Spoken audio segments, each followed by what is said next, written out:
कह सकते हैं कि व्हाट क्या होता है। अगला, अर्थक्वेक के टाइप क्या होते हैं। टाइप भी हम देख सकते हैं कि भाई अर्थक्वेक में वेव कौन सी है। पहला तो इस बेस पे हम देख सकते हैं कि अर्थक्वेक की जो वेव है, प्राइमरी वेव, सेकेंडरी वेव या एल वेव। अगला हम देख सकते हैं ओरिजिन के बेस पे। ओरिजिन के बेस पे भी पता चलता है कि अर्थक्वेक कैसा होगा, उसका इम्पैक्ट क्या पड़ेगा, ये सारी चीजें। अगला, अर्थक्वेक का वर्ल्ड मैप और इंडिया का मैप भी हम देखेंगे कि भाई कहाँ कहाँ पे इंडिया और वर्ल्ड में अर्थक्वेक आते हैं। ये सारी चीजें भी हमें देखनी है। और अगला, वाई अर्थक्वेक आते क्यों हैं, रीजन क्या होता है अर्थक्वेक। तो सिंपल डेफिनेशन कहें, अर्थक्वेक के नाम से ही समझ में आता है कि लैंड का कांपना, वही क्या कहलाता है, अर्थक्वेक कहलाता है। कि जो हमारी अर्थ है, और मैक्सिमम जो अर्थक्वेक होते हैं वो इंटीरियर लेयर से आते हैं, मतलब अंदर वाली लेयर से, इनर पार्ट से जो एनर्जी क्रिएट होती है उससे। लेकिन कई बार बाहर से भी अर्थक्वेक आ सकते हैं, एक्सटर्नल फैक्टर से। इंटरनल तरीके से तो हम कहते ही हैं कि हाँ भाई यहाँ से अर्थक्वेक आ सकता है। इंटरनल तरीके में क्या होता है कि भाई वेव नीचे जो है वो एनर्जी आती है और उस वजह से वो सब हो सकता है। चाहे प्लेट एक दूसरे से टकराए, इस वजह से अर्थक्वेक आ सकता है। अगला हो सकता है कि प्लेट टकराना भी जरूरी नहीं है, कि अंदर ही कोई हॉट मटेरियल है वो एक तरीके से मेल्ट हो, तब एक तरीके से अर्थक्वेक आ सकता है। और एक्सटर्नल फैक्टर में क्या होता है, मान लीजिए कोई मेटेरॉइड हमारी अर्थ के ऊपर गिरा और उस मेटेरॉइड ने जो अर्थ के ऊपर गिरा हमारी प्लेट को अनस्टेबल कर दिया, उससे भी कहीं ना कहीं अर्थक्वेक आ सकता है। ऐसे ही जो ह्यूमन बीइंग है उन्होंने बहुत सारे स्ट्रक्चर अर्थ पे बनाए, जैसे डैम। डैम की वजह से भी अर्थक्वेक आ सकता है। ऐसा हमें देखने को भी मिलता है, कोयना डैम जो महाराष्ट्र में बना हुआ है, वहां बड़ा डैम है और उसकी वजह से कहीं ना कहीं अर्थक्वेक हमें देखने को मिलता है। तो अर्थक्वेक ऐसे भी बन सकता है और वह उसके थ्रू भी वो सारी चीजें क्रिएट हो सकती है। अब हम बात करें अर्थक्वेक किस टाइप का होता है। पहला हम ओरिजिन के बेस पे देखें, भाई उसका ओरिजिन कहाँ है, उसके बेस पे। जैसे हमने देखा है कि अर्थक्वेक का जो नीचे वाला पार्ट होता है इसे हम कहते हैं फोकस, और जहां पर अर्थक्वेक बनता है उसे हम क्या कहते हैं, एपिसेंटर। तो एपिसेंटर जहां बनेगा या अर्थक्वेक कैसा होगा, ये सब डिसाइड होगा फोकस के बेस पर कि उसका फोकस कहाँ है। अगर फोकस ज्यादा डेप्थ में नहीं होगा तो अर्थक्वेक भी ज्यादा, एक तरीके से कह सकते हैं, इम्पैक्ट वाला नहीं होगा या उसकी इंटेंसिटी भी ज्यादा नहीं होगी। तो ऐसे अर्थक्वेक जो 30 किलोमीटर नीचे जिनका फोकस होता है, अप्रोक्स 30 किलोमीटर से लेकर 70 किलोमीटर के आसपास जिनका होता है, उन्हें हम कहते हैं स्मॉल टाइप का अर्थक्वेक है, ज्यादा डेप्थ में नहीं गया है और उससे ज्यादा इम्पैक्ट नहीं पड़ेगा। और उसके बाद सेकंड वाला जो अर्थक्वेक होता है 70 किलोमीटर से 300 किलोमीटर के बीच, ये जो अर्थक्वेक होता है ये मिडिल वाला अर्थक्वेक होता है और इसका जो इंटेंसिटी और इम्पैक्ट होता है एज कंपेयर टू फर्स्ट जो हमने पढ़ा, जो 30 से 70 किलोमीटर के बीच था, उसके कंपैरिजन सेकंड वाला थोड़ा सा ज्यादा इंटेंसिटी, ज्यादा इम्पैक्ट वाला होता है।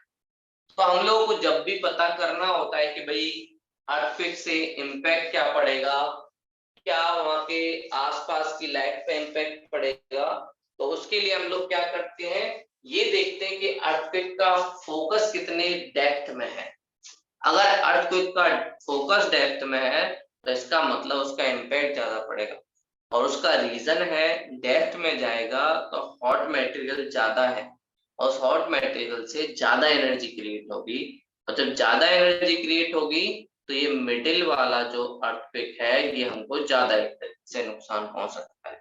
ठीक है, ये फर्स्ट वाला स्मॉल और इधर वाला मिडिल वाला एज कंपेयर टू, और सबसे लास्ट में जिसकी डेप्थ और नीचे होती है लगभग 700 किलोमीटर। ये जो हायर डेप्थ वाला होता है इसकी इंटेंसिटी और इम्पैक्ट और ज्यादा बड़े लेवल पे होता है, और ये अर्थक्वेक एक तरीके से नेचुरल डिजास्टर साबित हो सकता है, और बहुत सारी हमारी बिल्डिंगों को, बहुत सारे हमारे स्ट्रक्चर को काफी बड़े लेवल पे नुकसान पहुंचा सकता है। तो ये सारी चीजें डिपेंड करती है कि भाई अर्थक्वेक का डेप्थ कितना गहरा है, उसके बेस पे कहीं ना कहीं इम्पैक्ट भी उसका डिसाइड होता है।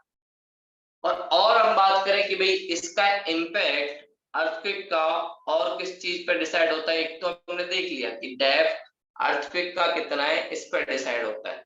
अगला स्ट्रक्चर डिवाइस होता है रॉक का स्ट्रक्चर कैसा है जिसके ऊपर अर्थक्वेक आया। अगर सेडिमेंट्री रॉक है तो सेडिमेंट्री रॉक पहले से ही डिसऑर्गेनाइज होती है, पहले से इतनी वीक है, तो उसके वहां पर लैंडस्लाइड हो सकता है, और भी बड़ी दिक्कतें हो सकती हैं अर्थक्वेक आने से।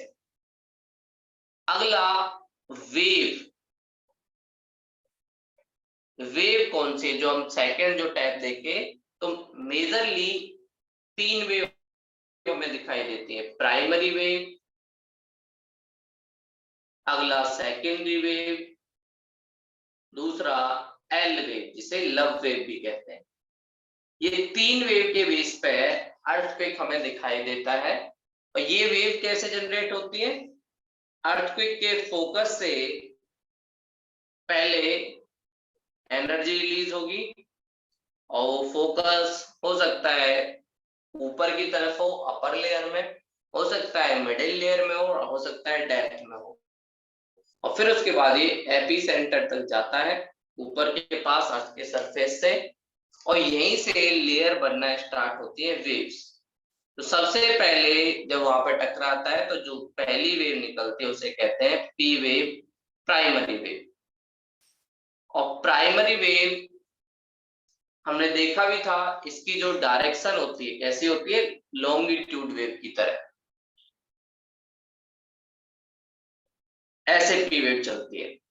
तो इसका जो स्पीड होता है, पी वेव की खासियत सॉलिड, लिक्विड या गैस कोई भी हो, किसी भी फॉर्म में ये क्या कर सकती है, चल सकती है। लेकिन पी वेव का इम्पैक्ट कम होता है, उसका रीजन पी वेव की डायरेक्शन। पी वेव की डायरेक्शन एक तरीके से पैरेलल होती है, इसलिए इम्पैक्ट कम पड़ता है। और पी वेव के बाद सेकेंडरी वेव निकलती है, और सेकेंडरी वेव कैसी होती है, एक तरीके से ट्रांसवर्स या परपेंडिकुलर, ऐसे बिल्डिंग को ऊपर नीचे सांप की तरह चलाती है। और इस वजह से इस वेव का जो इम्पैक्ट होता है वो ज्यादा होता है रॉक के ऊपर, और रॉक को काफी ज्यादा अनस्टेबल बना देती है। इसकी वजह से कहीं ना कहीं और भी हमें दिक्कत होती है। और जब इसकी जो स्पीड होती है, और हमने देखा भी था कि भाई एस वेव जो होती है वो सिर्फ सॉलिड में एक तरीके से चलती है, थोड़ी एलीट क्लब की है, हर किसी के साथ रिलेशन नहीं होना। तो ये सिर्फ सॉलिड वेव में चलती है, और जैसे ही लिक्विड आएगा या गैस आएगा उसमें एस वेव नहीं लिखी। और हमने देखा था पी वेव कैसे है, जैसे साउंड वेव एक प्राइमरी वेव का एग्जांपल है, और एस वेव का एग्जांपल लाइट वेव होता है जो ट्रांसवर्स वेव है। तो ऐसे कहीं ना कहीं ये वेव चलती है, और इन दोनों का जो कॉम्बिनेशन थर्ड वेव जो निकलती है वो निकलती है एल वेव। एल वेव या लव वेव ये सबसे ज्यादा इम्पैक्ट वाली होती है, और इस वेव में दोनों डायरेक्शन, पहले सीधा चलेगी, फिर उसके बाद ऊपर, फिर सीधा, फिर ऊपर, फिर सीधा, फिर ऊपर, फिर सीधा, फिर ऊपर, ऐसे ही चलती है। इसलिए एल वेव थोड़ा सा ज्यादा इम्पैक्ट वाला हो जाता है, क्योंकि ये बिल्डिंग को, आपके आसपास के स्ट्रक्चर को बड़े बहुत इम्पैक्ट करती है, और इसकी वजह से हमें काफी ज्यादा दिक्कत क्रिएट हो सकती है। तो ये सारी चीजें हमें दिखती है कि भाई कैसे कैसे जो वेव के बेस पे अर्थक्वेक का इम्पैक्ट, अर्थक्वेक कितनी एनर्जी का इंटेंसिटी वाला है, वो सारी चीजें दिखती है। अब हम बात करें कि भाई अर्थक्वेक क्यों आता है, व्हाई।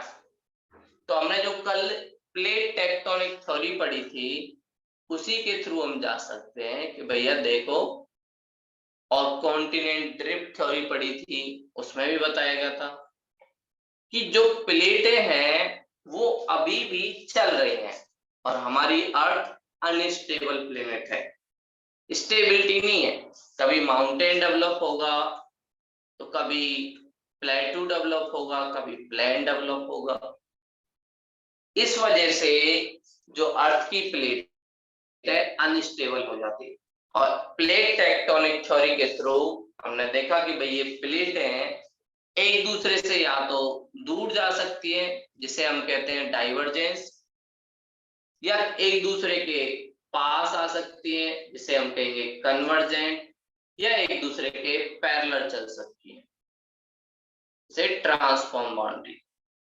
तो ऐसा प्लेटों के बीच होने की वजह से अर्थक्वेक आते हैं, और मेजरली वर्ल्ड में जितने अर्थक्वेक हैं उसे हम प्लेट टेक्टोनिक थ्योरी के थ्रू समझ सकते हैं कि हाँ भाई ऐसे अर्थक्वेक आते हैं। बट कुछ अर्थक्वेक ऐसे हैं जिन्हें प्लेट टेक्टोनिक थ्योरी के थ्रू भी नहीं समझा सकता, जैसे वहां पे कोई प्लेट है ही नहीं, ना प्लेटों के बीच कोई कन्वर्जेंट हो रहा है ना डाइवर्जेंट हो रहा है, उसके बावजूद भी अर्थक्वेक आते हैं। उसका रीजन होता है नीचे का मटेरियल, हॉट मटेरियल। जैसे आपने सुना भी होगा उत्तराखंड, गुजरात, इन एरिया में आपको वार्म झरने देखेंगे, जहां पर गर्म पानी निकलता है।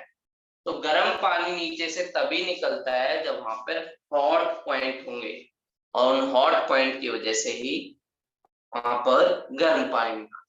तो हम डिवाइड देखते हैं कि वर्ल्ड में मैप कहाँ कहाँ पर अर्थक्वेक हमें ज्यादा दिखाई देते हैं, और उसका रीजन क्या है, क्यों वहां पे आते हैं। तो सबसे पहले हम पढ़ेंगे डाइवर्जेंट प्लेट, और डाइवर्जेंट प्लेट के थ्रू हम जानेंगे कि वर्ल्ड में अर्थक्वेक कहाँ आते हैं और क्यों आते हैं। तो डाइवर्जेंट प्लेट में हमें पता है जैसे कि भाई दो प्लेटें एक दूसरे से दूर जाती हैं, और जब एक दूसरे से दूर जाती हैं, एक ये प्लेट एक दूसरे से दूर गई, और ये हमें कहाँ देखने को मिलता है, ओशियन के पास। और ये जब दूर जाएंगी तो इनके बीच टेंशन फोर्स लगेगा, और टेंशन फोर्स लगने की वजह से फ्रैक्चर भी होगा, और फ्रैक्चर होने की वजह से क्रैक भी आएगा, और फिर थोड़ा सा दूर भी जाएगा।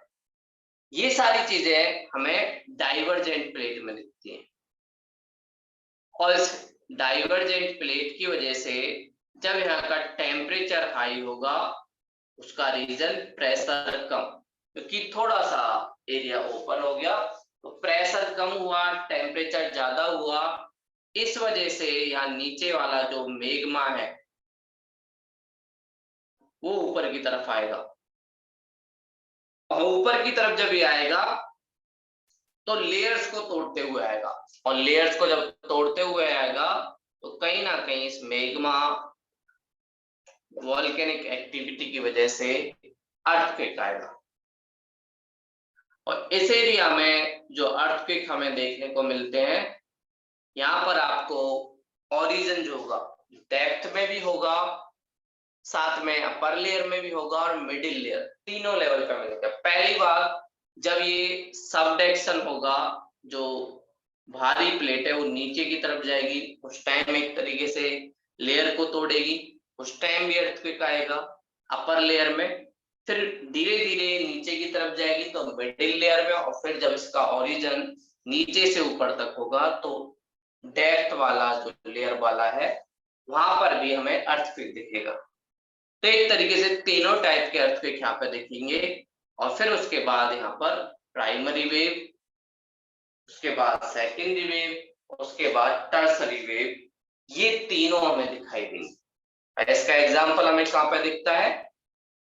एग्जाम्पल हमें दिखाई देते हैं Indian ocean ridge, Indian ocean के बिल्कुल बीच में जो रिज बनता है, वहां पर डाइवर्जेंट प्लेट की वजह से ही अर्थक्वेक दिखाई देते हैं।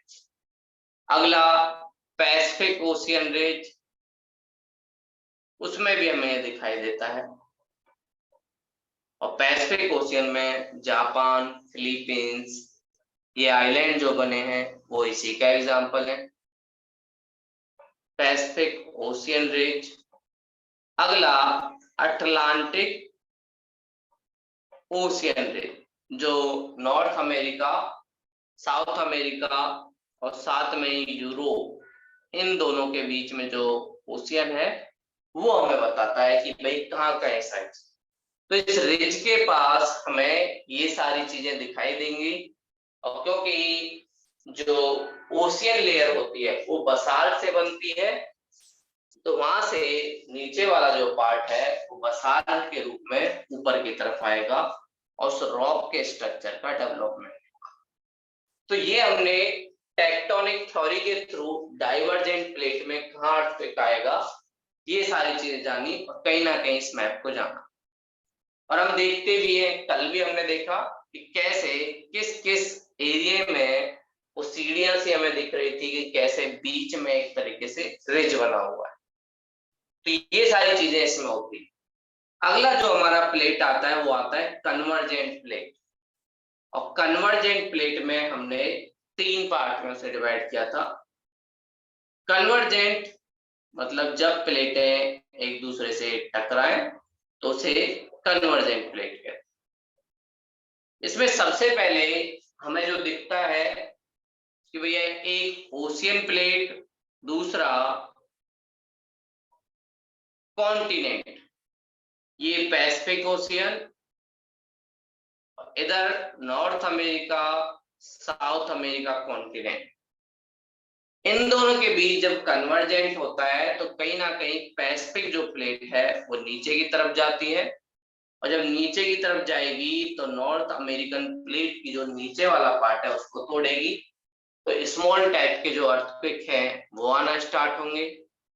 और फिर धीरे धीरे जब ये और डेप्थ में जाएगी तो मैग्मा भी पिघलेगा, और मैग्मा पिघलेगा तो वॉल्केनिक एक्टिविटी होंगी, और उसके बाद हमें नॉर्थ अमेरिका और साउथ अमेरिका में माउंटेन दिखाई देते हैं, जो फोल्डेड माउंटेन का एग्जांपल। ये सारी चीजें भी किस वजह से हुई है? Convergent plate. और नॉर्थ अमेरिका और साउथ अमेरिका में हमें बहुत सारे ऐसे स्ट्रक्चर दिखाई देते हैं जहां पर अर्थक्वेक आते हैं, चाहे नॉर्थ अमेरिका में रॉकी माउंटेन हो, वो इसका एग्जांपल है, साउथ अमेरिका में एंडीज माउंटेन हो, जो वर्ल्ड के सबसे लॉन्गेस्ट माउंटेन है। तो ये सारे जो माउंटेन है यहाँ पर कन्वर्जेंट प्लेट की वजह से जो टक्कर होती है, और ओशियन कॉन्टिनेंट प्लेट, तो यहाँ पर भी हमें अर्थक्वेक दिखाई देते हैं। तो ये हमारा एक और मैप हुआ कन्वर्जेंट प्लेट का। और कन्वर्जेंट पार्ट का जो बी वाला पार्ट होता है जिसमें दो ओशियन प्लेट आपस में टकराते हैं, और ये हमें कहाँ देखने को मिलता है? पैसिफिक ओशियन में। पैसिफिक ओशियन दूसरी तरफ सात सी के पास, जहां पर दोनों प्लेटों के बीच कन्वर्जेंट होता है, और कन्वर्जेंट होने पर जो प्लेट सबसे डेफेस्ट, थोड़ा सा हैवी होती है, वो नीचे की तरफ जाती है, और उस वजह से हमें अपर लेयर में कहीं ना कहीं अर्थक्वेक की लेयर जो है वो दिखाई देती है। सेकेंड पार्ट, बी पार्ट हम कह सकते हैं, एक तरफ पैसिफिक ओशियन और पैसिफिक ओशियन के दो पार्ट एक तरीके से हम कह सकते हैं, एक तरफ वेस्ट पैसिफिक ओशियन, दूसरी तरफ ईस्ट पैसिफिक ओशियन। इन दोनों के बीच जब टकराव होता है उस वजह से कन्वर्जेंट प्लेट हमें दिखाई देती है, और फिर जो हैवी वाली होती है ईस्ट वाली, वो नीचे की तरफ जाती है और सबडक्शन जोन बनाती है। और जब ये नीचे की तरफ जाएगी तो इस लेयर को तोड़ेगी, और लेयर टूटेगी तो एनर्जी रिलीज होगी, और उससे अपर पार्ट वाला या कम डेप्थ वाला जो अर्थक्वेक है वो आता है। फिर उसके बाद ये लेयर और नीचे जाएगी, और नीचे जाने की वजह से जो मेग्मा है वो पिघलेगा, और मेग्मा जब पिघलेगा फिर दोबारा से अर्थक्वेक आएगा। तो इस वजह से यहाँ पर तीनों अर्थक्वेक हमें दिखाई देते हैं। और फिर हम देखते हैं कि यहाँ पर कुछ आइलैंड बने हैं, जापान और फिलीपींस आइलैंड। ये दोनों आइलैंड काफी ज्यादा फेमस है अपने अर्थक्वेक के लिए, और यहाँ पर बड़े ज्यादा लेवल के, या आप कह सकते हो बड़ी इंटेंसिटी और इम्पैक्ट वाले अर्थक्वेक हमें देखने को मिलते हैं। उसका रीजन जो ओशियन प्लेट है उसको ज्यादा डीपेस्ट पार्ट में जाना, 700 किलोमीटर के पास में जाना। और हमने देखा भी भाई जितना ज्यादा डीप में उसका ओरिजिन होगा उतना ज्यादा इम्पैक्ट पड़ेगा, उतनी ज्यादा इंटेंसिटी होगी। इस वजह से कन्वर्जेंट प्लेट का दूसरा पार्ट हमें दिखाई देता है, और ये भी एक मैप क्रिएट करता है कि भाई कैसे कैसे अर्थक्वेक बनता है। अगला कन्वर्जेंट प्लेट का जो थर्ड पार्ट, जो इंडियन प्लेट और यूरेशियन प्लेट के बीच दिखाई देता है। शुरुआत में हमने देखा था कि भाई पहले इंडियन और यूरेशियन प्लेट से पहले यहाँ पर भी सी वाले पार्ट में पहले एक ओशियन प्लेट और दूसरा एक कॉन्टिनेंट प्लेट, इसके बीच एक तरीके से कॉन्फ्लिक्ट हुआ था, कन्वर्जेंट हुआ था, और उसके बीच था टेथिस सी। और टेथिस सी धीरे धीरे खत्म होता गया, और टेथिस सी की जगह हमें माउंटेन दिखते गए जिन्हें हम कहते हैं ट्रांस हिमालय। तो शुरुआत में इंडियन प्लेट और उसके बीच ओशियन और कॉन्टिनेंट वाली चीजें हुई थी, और उसकी वजह से यहाँ पे अर्थक्वेक भी आते थे, कुछ वॉल्केनिक एक्टिविटी भी होती थी। लेकिन धीरे धीरे जैसे जैसे टेथिस सी गायब होता गया तो कॉन्टिनेंट के बीच कन्वर्जेंट होने लगा, और यूरेशियन और इंडियन प्लेट इन दोनों के बीच जो कॉन्फ्लिक्ट हुआ उससे भी हमें बहुत सारे अर्थक्वेक दिखाई देते हैं। बट हमें प्रॉब्लम ये है कि जो इंडियन प्लेट जो सबडक्शन जोन में जाती है, उस इंडियन प्लेस के ज्यादा डीप में ना जाने की वजह से अर्थक्वेक एक तो ज्यादा डीपेस्ट वाले अर्थक्वेक नहीं आते या हैवी अर्थक्वेक नहीं आते, और दूसरा क्योंकि ये ज्यादा नीचे वाली लेयर में नहीं जाता इसलिए मेग्मा नहीं होता, और मेग्मा नहीं होगा तो हॉट मटेरियल नहीं आएगा, और हॉट मटेरियल नहीं आएगा तो वॉल्केनिक एक्टिविटी भी आने लगी। तो यहाँ पर आप कह सकते हो जब ये नीचे की तरफ लेयर को तोड़ता है तब स्मॉल टाइप के या अपर लेयर टाइप के अर्थक्वेक आएंगे, और जब ये ऊपर की तरफ एनर्जी होगी तब मिडिल टाइप के अर्थक्वेक आएंगे। बट यहाँ पर डीपेस्ट पार्ट के या लॉन्गेस्ट जो सेंटर होता है वो वाले अर्थक्वेक नहीं आते, और उसका रीजन मेग्मा का ना पिघलना या ज्यादा डीप में प्लेट का ना जाना। तो ये हमने देखा कन्वर्जेंट प्लेट में कैसे अर्थक्वेक आते हैं उसके एग्जांपल। अगला हमें एग्जांपल दिखता है ट्रांसफॉर्म, जो हमने देखा, या पैरेलल प्लेट। जब प्लेटें एक दूसरे के पैरेलल चलती हैं तो उस टाइम भी हमें कहीं ना कहीं अर्थक्वेक दिखाई देते हैं। अर्थक्वेक उस टाइम दिखने की वजह से पैरेलल प्लेटों में क्या होता है, एनर्जी रिलीज होती है जब वो एक दूसरे के पैरेलल जाते हैं, और खासकर एनर्जी जब ज्यादा रिलीज होती है जब पैरेलल में भी एक दूसरे के इनवर्स हो। पैरेलल में भी दो पोजीशन हो सकती है, एक तो सेम डायरेक्शन में दोनों चीजें जा रही हो, थर्ड हमारा जो टेक्टोनिक प्लेट के थ्रू है कि दोनों प्लेटें एक ही डायरेक्शन में जा रही हो, ये भी इधर, ये भी इधर। तो यहाँ पर फ्रैक्शन तो लगेगा बट ज्यादा नहीं लगेगा, और इस वजह से यहाँ स्मॉल टाइप के जो अर्थक्वेक हैं वो आएंगे, डीपेस्ट वाले बिल्कुल नहीं आएंगे। ना मैग्मा बना है, ना लेयर्स को तोड़ रहा है, ना ऊपर की तरफ कोई ऐसी एनर्जी आ रहा है, इसलिए नहीं आता। और इसके जो इनवर्स रिलेशन में होता है, अपोजिट साइड में होता है, यहाँ पे थोड़ा सा ज्यादा अर्थक्वेक आता है, उसकी इंटेंसिटी ज्यादा होती है। पर फिर भी इस प्लेट में, पैरेलल प्लेट में हमें ज्यादा अर्थक्वेक दिखाई नहीं देते, बहुत कम होता है। और इसके एग्जाम्पल है ग्रेट अफ्रीकन रिफ्ट वैली, ये एक तरीके से इसका एग्जाम्पल है, वहां की वजह से भी हमें अर्थक्वेक दिखाई देता है, great African rift valley.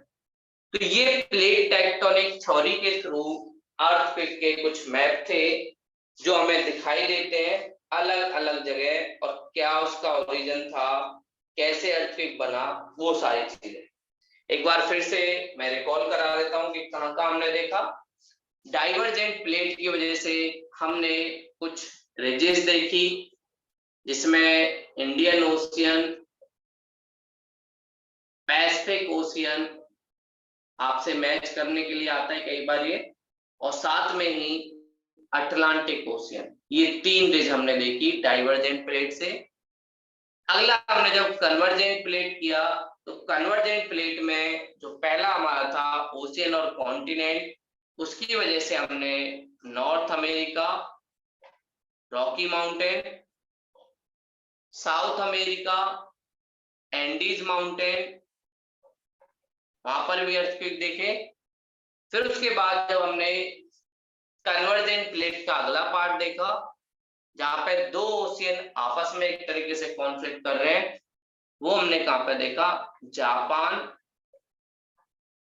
And Philippines island या पैसिफिक रिंग ऑफ फायर में हमने अर्थक्वेक देखा, जहां पे डीपेस्ट भी है, इंटेंसिटी भी ज्यादा है, और जो फोकस है वो डीप में बना है। ये सारी चीजें हमें उसमें दिखाई देती है, और इस वजह से इन कॉन्टिनेंट और इन प्लेटों पर जो अर्थक्वेक होता है थोड़ा डीप भी बनता है, और उसका इम्पैक्ट भी ज्यादा बनता है। अगला हमने देखा कॉन्टिनेंट, कॉन्टिनेंट जो इंडियन और यूरेशियन प्लेट के बीच दिखाई देता है, और सबसे पहले वहां हमने देखा कि भाई इंडियन प्लेट के कन्वर्ज होने से पहले वहां पर एक ओशियन प्लेट थी, और उस ओशियन प्लेट का नाम था टेथिस सी। तो टेथिस सी और यूरेशियन प्लेट के बीच ओशियन और कॉन्टिनेंट हुआ, इस वजह से वहां स्मॉल टाइप के भी हमें अर्थक्वेक दिखे, फिर उसके बाद थोड़े मिडिल टाइप के, फिर जब मैग्मा बाहर निकला तो थोड़ा डीपेस्ट पार्ट के।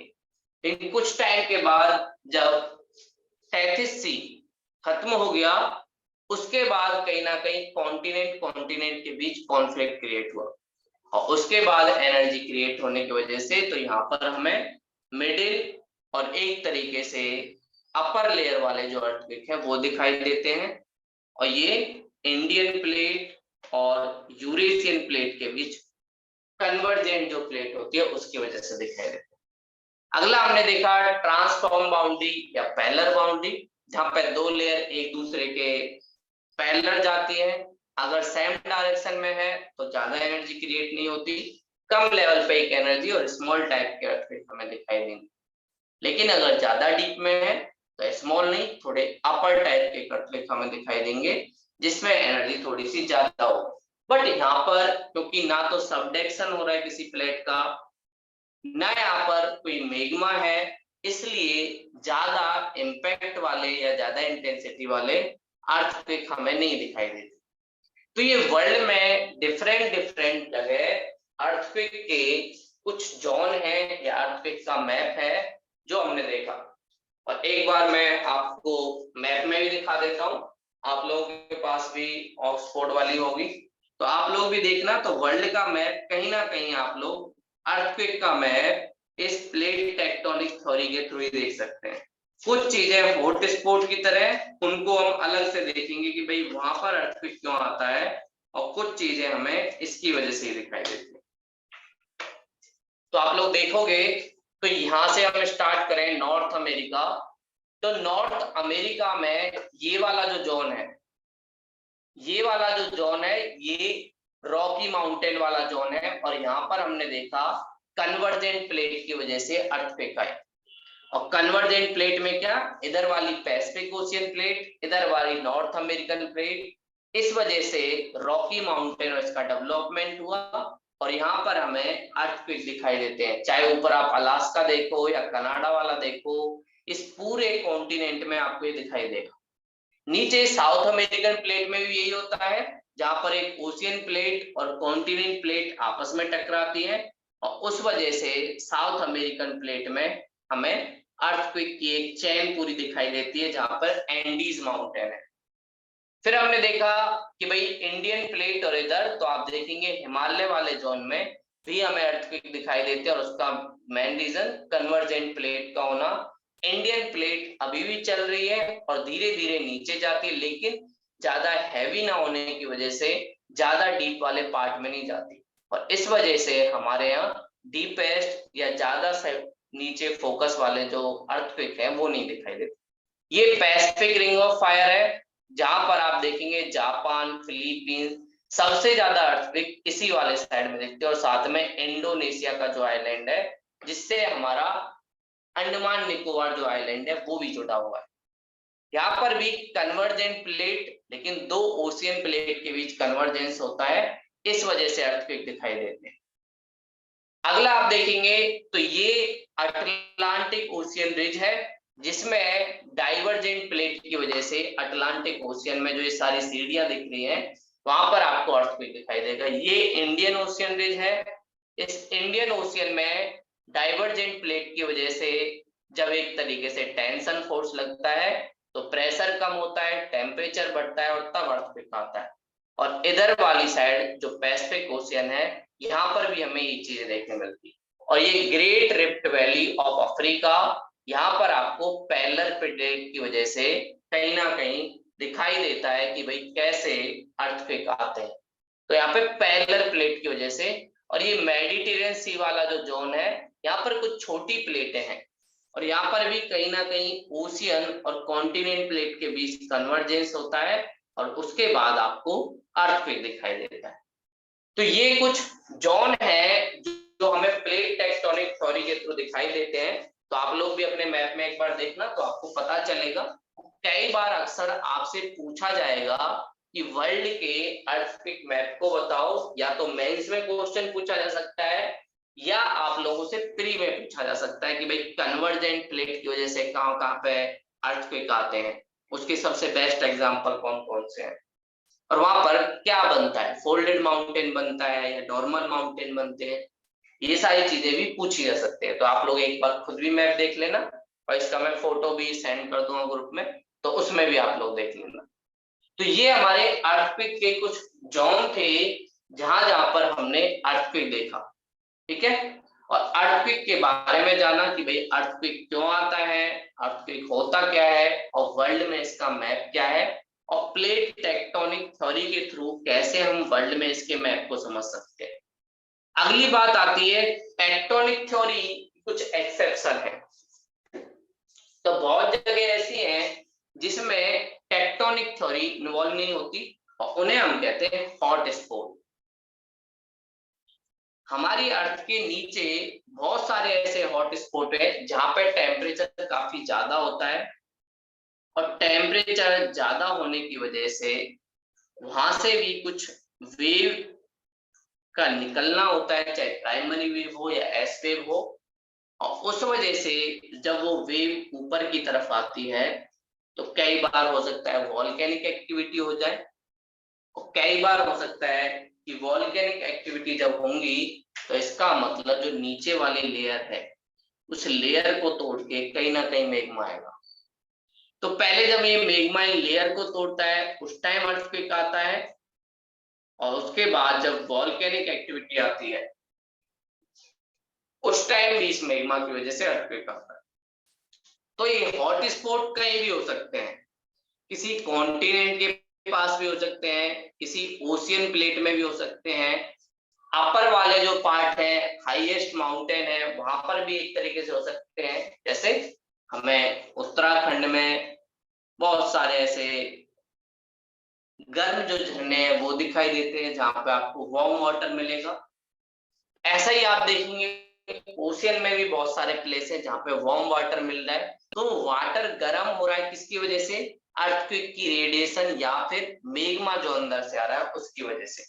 तो ये कुछ रीजन होते हैं कि जिसकी वजह से वो वार्म वाटर आता है और हमें गर्म झरने वर्ल्ड के अलग अलग लेवल पर और इंडिया में भी देखने को मिलते हैं। अगली बात आती है कि अर्थक्वेक जब डिजास्टर आता है तो उससे हमारे पास बचने का तरीका क्या होता है, क्योंकि डिजास्टर के रूप में भी, नेचुरल डिजास्टर के रूप में भी ये चेंज हो जाता है। तो जब ये डिजास्टर आया, देखो डिजास्टर का मतलब होता है सडन ऐसा इंसिडेंट होना जिससे हमारी लाइफ और हमारे रिसोर्स को खतरा हो सकता है, उसी को हम डिजास्टर कहते हैं। तो अर्थक्वेक भी एक नेचुरल डिजास्टर है और इससे बचने के लिए सबसे पहले तो हमारे पास इंफॉर्मेशन का होना बहुत जरूरी है कि भाई अर्थक्वेक कब आने वाला है, कितनी इंटेंसिटी का है और उसका फोकस कहाँ पे है और उसका एपी सेंटर कहाँ पे है। ये सारी चीजें हमें पता होनी चाहिए। तो हमारी नॉर्मल पब्लिक को खासकर ये सारी चीजें पता होनी चाहिए। और एक पहली बात कि हमें अपने देश का एक मैप पता होना चाहिए कि भैया कहाँ कहाँ इंडिया में अर्थक्वेक ज्यादा आते हैं। अगर मैप पता होगा तो जो हम लोग इनको बचाने के जो रेस्क्यू ऑपरेशन करेंगे उससे भी कहीं ना कहीं हम लोगों को बचा सकते हैं। और अगर मैप नहीं होगा तो हमें पता ही नहीं चलेगा कि कहाँ पर हमारा हॉट जोन है अर्थक्वेक का। और फिर हो सकता है कि हम लोग जहां पर कम अर्थक्वेक आए वहां पे ज्यादा टीम एक तरीके से रख दें और जहां पर ज्यादा अर्थक्वेक आए वहां पर कोई टीम ही ना हो। तो इसलिए NDMA, national disaster management authority, हमारे लिए नेचुरल डिजास्टर के लिए बहुत सारे प्रोविजन करके रखती है और कुछ गाइडलाइंस भी निकालती है। NDMA, national disaster management authority, ये सैटेलाइट के थ्रू बहुत सारा डेटा गैदर करती है। साथ में ही नीचे हमने बहुत सारे ऐसे ट्यूबनेट लगा रखे हैं जो सिस्मिक वेव, प्राइमरी वेव जो होती है इनको रीड करते रहते हैं। और उस ग्राफ के थ्रू हमें पता चलता है कि भाई कितना अपर हुआ, कितना लो हुआ, अर्थ के नीचे वाले पार्ट में एनर्जी कितनी बन रही है, प्रेशर तो नहीं बन रहा, कहीं टेम्परेचर तो राइज नहीं हो रहा। तो सिस्मोग्राफी एक ऐसी टेक्निक होती है जिसके थ्रू हम लोग पहले से ही पता कर पाते हैं कि भैया कैसे अर्थक्वेक को प्रेडिक्ट करके हम लोगों के अंदर अवेयरनेस कर सकते हैं और वो लोग बिल्डिंग से बाहर जा सकते हैं। रिसेंटली आपने बहुत जगह से ऐसे एग्जांपल देखे, जैसे 2015 में बहुत बड़ा अर्थक्वेक आया नेपाल में और जो इसी का पार्ट था, इंडियन जो प्लेट है वो जो आगे बढ़ रही है और यूरेशियन प्लेट में जा रही है, वहां की वजह से हिमालय के नीचे फोकस बना और ऊपर की तरफ एपी सेंटर बना और एपी सेंटर नेपाल में था। और नेपाल में 7 से भी ज्यादा मैग्नीट्यूड का अर्थक्वेक आया और उसकी वजह से नेपाल के हिली एरिया में बहुत सारे लोग मारे भी गए, साथ में उनके इंफ्रास्ट्रक्चर को भी नुकसान पहुंचा। तो ये सारी चीजें हमें ध्यान रखनी पड़ती है। और दूसरा, हमें बिल्डिंग कोड, एनडीएमए ने बोला है कि जो जो जोन ज्यादा डिजास्टर वाले हैं वहां कुछ बिल्डिंग कोड को फॉलो करना पड़े, कम से कम 7-8 मैग्नीट्यूड के अर्थक्वेक को तो आपकी बिल्डिंग झेल सके। तो इसीलिए जब बिल्डिंग बनाई जाती है तो उनमें से बहुत सारे रूल होते हैं कि अर्थक्वेक रेजिस्टेंस बिल्डिंग होनी चाहिए। जैसे इंडिया की अगर बात करें तो इंडिया के जो पहली बात जो अपर वाली लेयर है, ऊपर वाली, वो हमें भी पता है कि भाई वो रन करती है, लेकिन पेनिनसुला जो वाला है ये वाला पार्ट अब स्टेबल है। यहाँ पे आपको अर्थक्वेक बहुत कम दिखाई देंगे और अर्थक्वेक होंगे भी तो मैन मेड अर्थक्वेक है, ना कि नेचुरल आने वाले अर्थक्वेक। तो इंडियन पेनिनसुला में आपको अर्थक्वेक ज्यादा नहीं दिखाई देंगे, लेकिन जो अपर वाला है, क्योंकि ये प्लेट अभी भी चल रही है और अभी भी धीरे धीरे यूरेशियन प्लेट के बीच कॉन्फ्लिक्ट इसका क्रिएट हो रहा है, कन्वर्जेंट प्लेट है, तो हमें पता चलता है कि जम्मू कश्मीर और लद्दाख वाला जो जोन है या कहें हिमालय वाला जो जोन है, ये इंडिया का अर्थक्वेक के मामले में सबसे प्रोन वाला जोन है और यहाँ पे सबसे बड़े अर्थक्वेक आते हैं हमारे। तो सबसे पहली बात, हमें यहाँ पर काफी ज्यादा अलर्ट रहना चाहिए और साथ में ही ऐसे कोई बड़े डैम या बड़ी बिल्डिंग का इंफ्रास्ट्रक्चर डेवलप नहीं करना चाहिए जिसकी वजह से यहाँ पर और बड़ी प्रॉब्लम हो। जैसे आपने 2013 का केदारनाथ ट्रेजेडी सुना होगा, और इस केदारनाथ ट्रेजेडी में हुआ क्या, पहले अर्थक्वेक आया, अर्थक्वेक की वजह से लैंडस्लाइड आया और लैंडस्लाइड की वजह से जो रिवर थी उसमें बहुत सारे पहाड़ या पत्थर बीच में आ गए और रिवर की वजह से बहुत बड़ा फ्लड आया। और लोग इस वजह से नहीं मरे, अर्थक्वेक आया, लोग मरे अर्थक्वेक के बाद जो चीजें हुई उस वजह से, और बहुत सारे लोग इवन फॉरेन कंट्री के लोग भी इसमें फंस गए। और इस वजह से उसका एक सबसे बड़ा रीजन, हमें जब पता है कि हिमालय वाला जोन काफी ज्यादा सेंसिटिव है, उसके बावजूद भी हमने वहां सस्टेनेबल टूरिज्म को प्रमोट नहीं किया, अनसस्टेनेबल टूरिज्म को प्रमोट किया। वहां पे बड़े बड़े होटल बनने लगे, बड़े बड़े मॉल बनने लगे, ट्रांसपोर्ट के लिए भी बहुत सारी चीजें खुलने लगी और हमने उस कैपेसिटी को कहीं ना कहीं और ज्यादा वीक कर दिया जो नेचुरल रिसोर्स सहन कर सकते हैं। और इस वजह से यहाँ पर अब जो अर्थक्वेक आते हैं उनकी वजह से लैंडस्लाइड भी ज्यादा होती है, प्लांट को भी हमने काटना स्टार्ट कर दिया, बहुत सारे लोग ऊपर हिमालय में जाते हैं, पॉल्यूशन भी करते हैं, चिप्स खाया, चिप्स का पैकेट फेंक दिया, तो इन सारी चीजों से भी कहीं ना कहीं इम्पैक्ट पड़ता है। और कई बार जो हम लोग कूड़ा कचरा ये फैलाते हैं वो रिवर के जो बेसिन है उसके बीच में भी आ जाता है, तो रिवर की जो कैपेसिटी है उस पर भी इम्पैक्ट करता है। तो सबसे बड़ा जो जोन इंडिया में जहाँ पे अर्थक्वेक सबसे ज्यादा आता है वो है हिमालय। और हिमालय में नॉर्थ वाला हिमालय तो है ही, जिसमें हमें लद्दाख, जम्मू एंड कश्मीर ये वाला जोन दिखता है, साथ में ही आप हिमाचल प्रदेश, शिमला, ये सारी चीजें आपके देखेंगे। फिर उसके बाद उत्तराखंड, उत्तराखंड जो देवभूमि के नाम से भी जाना जाता है, वहां पर भी मसूरी, नैनीताल, ये सारी चीजें भी एक तरीके से अर्थक्वेक के डिजास्टर के प्रोन है और काफी ज्यादा अर्थक्वेक आता है। और फिर साथ में ही नॉर्थ ईस्ट में जो हिमालय फैला हुआ है वहां पर भी एक तरीके से इसका इम्पैक्ट दिखता है, चाहे अरुणाचल प्रदेश आप ले लो या फिर उसके नीचे नागालैंड, मणिपुर, नॉर्थ ईस्ट वाला जोन भी काफी ज्यादा सेंसिटिव होता है अर्थक्वेक के लिए। तो ये इंडिया का, और फिर उसके बाद हिमालय के नीचे वाला जो प्लेन है वो भी डिजास्टर प्रोन है, इससे कम है बट वहां पे भी अर्थक्वेक आते हैं। तो सेकंड जोन हिमालय के नीचे वाला पार्ट, तो वहां पे भी हमें थोड़ा सा एक्टिव रहना पड़ता है। इवन दिल्ली वाला जो पार्ट है, दिल्ली एनसीआर वाला, वो भी अर्थक्वेक प्रोन है। तो वहां पर हमें ऐसी ऊंची बिल्डिंग नहीं बनानी चाहिए जो अर्थक्वेक रेजिस्टेंट नहीं है, क्योंकि जब वो बिल्डिंग गिरेगी तो बहुत बड़ा लॉस हमें हो सकता है। और जो साउथ इंडिया में वेस्टर्न घाट वाला पार्ट है वहां पे कई बार देखने को मिलता है, गुजरात में भुज वाला पार्ट है, वहां पे बोलते हैं कि कुछ पैरेलल प्लेट, ट्रांसफॉर्म जो प्लेट है उनके बीच एनर्जी क्रिएट होती है और इसलिए अर्थक्वेक आता है। और इसी को ध्यान में रख के हमारी आईएमडी ने हमारे इन पार्टों को 4 एक तरीके से पॉइंट में डिवाइड किया है। और अंडमान निकोबार जहाँ पे अभी भी प्लेटें बनती है वहां पर भी हमें अर्थक्वेक दिखाई देता है। एक बार मैप में आपको दिखाता हूँ, ये देखो, ये इंडिया का अर्थक्वेक वाला मैप है, इधर वाला, और इसमें आप लोगों को जो भी हॉट स्पॉट दिख रहे हैं ये ऊपर वाला, और इसमें लिखा भी हुआ कि भाई कब कौन सा जो अर्थक्वेक है वो ज्यादा आया। जैसे जोशीमठ के बारे में आपने सुना है, तो जोशीमठ भी क्या है, सेडिमेंट्री रॉक है। हमने पहले पढ़ा भी कि भाई रॉक का स्ट्रक्चर भी अर्थक्वेक की इंटेंसिटी और उसका इम्पैक्ट दोनों को डिसाइड करता है।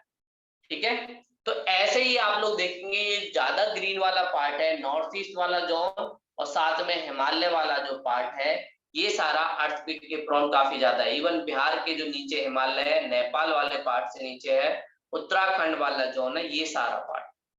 और इधर गुजरात का भुज वाला पार्ट, यहाँ पे भी बड़ा अर्थक्वेक आता है और कई बार यहाँ पे बड़े अर्थक्वेक हुए भी हैं।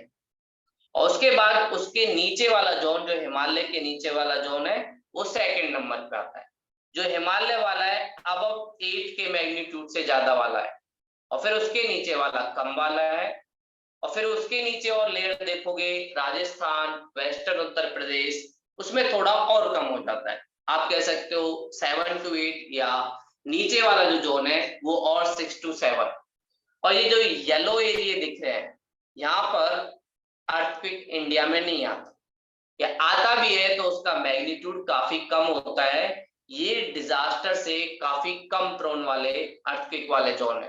तो इसका मतलब यहाँ पे हमें सेफ्टी नॉर्म को अपनाने की जरूरत नहीं है, बट इन ग्रीन वाले एरिया में ज्यादा है, और इस डिजास्टर को हम लोग बड़ी तबाही होने से बचा सकते हैं अगर हमें ये सारी चीजें मैप हो, और हम अपने लोगों को भी अवेयर करें कि भैया आपकी जो बिल्डिंग बने थोड़ा सा कॉस्ट ज्यादा लगेगा, लेकिन अगर आप डिजास्टर प्रोन वाले जोन में है, अर्थक्वेक प्रोन वाले जोन में है, तो आप वहां पर ऐसे बिल्डिंग कोड का यूज करो जिससे कि आप लोगों को ज्यादा नुकसान ना हो। तो ऐसे आईएमडी और हमारी होम मिनिस्ट्री ये सारी चीजें करती है कि भैया कैसे आप लोगों को अवेयर किया जाए और कैसे हम लोगों को अपना डेवलपमेंट करना चाहिए सस्टेनेबल मैनर में। और सस्टेनेबल मैनर में अगर हम करेंगे तो सारी चीजें अच्छी हो जाएंगी। और हमें बड़े डैम नहीं बनाने चाहिए, खासकर अर्थक्वेक प्रोन वाले एरिया में। अर्थक्वेक प्रोन वाले एरिया में अगर डैम बनाएंगे तो और ज्यादा दिक्कत होती है।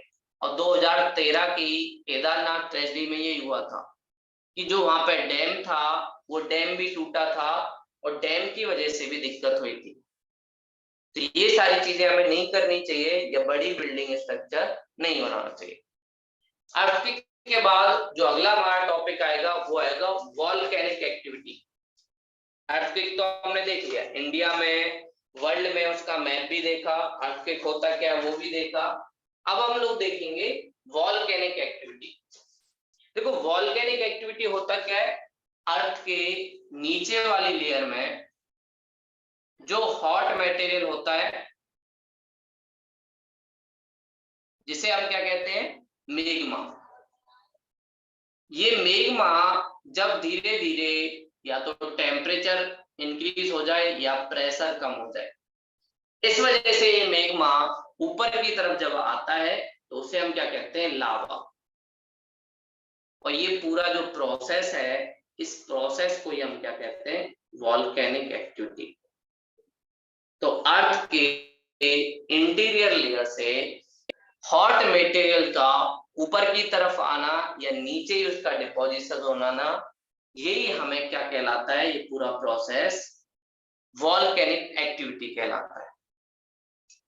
अब डिपेंड करेगा कि ये मेग्मा किस लेयर से आया है, और दूसरा अगर ये ज्यादा डीप में है, थोड़ा और डेप्थ में है, तो हमने पढ़ा भी था कि भाई सैलिनिटी या सिलिका की जो क्वांटिटी होती है उसके बेस पे भी हम लोग डिसाइड करते हैं कि भाई जो वॉल्केनिक एक्टिविटी है वो कैसा होगा। सिलिका अगर ज्यादा तो मेग्मा थोड़ा सा गाढ़ा होगा, या एक तरीके से कह सकते हो हार्ड होगा, या चिपचिपे टाइप का होगा। और जब ये बाहर की तरफ आएगा तो इसे हम कहते हैं एसिडिक मेग्मा। एसिड की क्वांटिटी इसमें ज्यादा होगी। तो ये मेग्मा जब वापस ऊपर की तरफ आएगा, क्योंकि गाढ़ा है, चिपचिपा है, तो थोड़ा विस्फोट टाइप का करेगा, और इसकी वजह से आसपास के एरिया में काफी ज्यादा क्लाउड में या एयर में पॉल्यूशन हो सकता है। तो ये काफी खतरनाक होता है क्योंकि इसमें विस्फोट शामिल होता है बॉम्ब की तरह, और धीरे धीरे ऐसे फैलेगा भी और आसपास के एरिया को काफी ज्यादा नुकसान पहुंचाएगा। इसमें सिलिका काफी ज्यादा होती है, किस वजह से इसका इम्पैक्ट पड़ता है, और ये भी कई बार नेचुरल डिजास्टर में चेंज हो सकता है। इंडोनेशिया में आपको काफी ज्यादा ऐसा देखने को मिलेगा, जापान में भी देखने को मिलेगा, फिलीपींस, ये कुछ ऐसे एरिया जहां पर एक तरीके से ये वाला जो वॉल्केनिक एक्टिविटी है वो होता है, जो बॉम्बेटिक तरीके से होता है, काफी बड़े लेवल पे होता है और कई दिन तक वहां पे स्मोक छाया रहता है, और इवन आप इतना भी नहीं देख सकते कि आपको प्लेन को कहां पे लैंड करना है। तो आपने सुना भी होगा इंडोनेशिया में अभी वॉल्केनिक एक्टिविटी जब आई थी तो उन्होंने प्लेन को भी लैंड करने से मना कर दिया, उसका रीजन होता है थोड़ा सा बादल वादल होता है। दूसरा जो वॉल्केनिक एक्टिविटी होती है जिसमें सिलिका की जो क्वांटिटी है वो थोड़ी कम होती है, और सिलिका की क्वांटिटी कम होने की वजह से उसका स्ट्रक्चर थोड़ा सा चेंज हो जाता है, और ये थोड़ा, ये वाला था एल्केलाइन, ये वाला होगा सैलाइन, तो जिसमें सैलिनिटी थोड़ी सी ज्यादा है। तो ये वाला वॉल्केनिक धीरे धीरे पीसफुली निकलेगा, और पीसफुली निकलकर हमारे जो रिज हैं उनको बनाएगा। ओशियन के जो रिज हैं, आसपास के जो कोस्ट हैं उसको डेवलप करेगा, और इसकी वजह से बसाल्ट के रूप में हमें सी के ऊपर चीजें दिखेंगी, और ग्रेनाइट के रूप में हमें कॉन्टिनेंट के ऊपर चीजें दिखेंगी।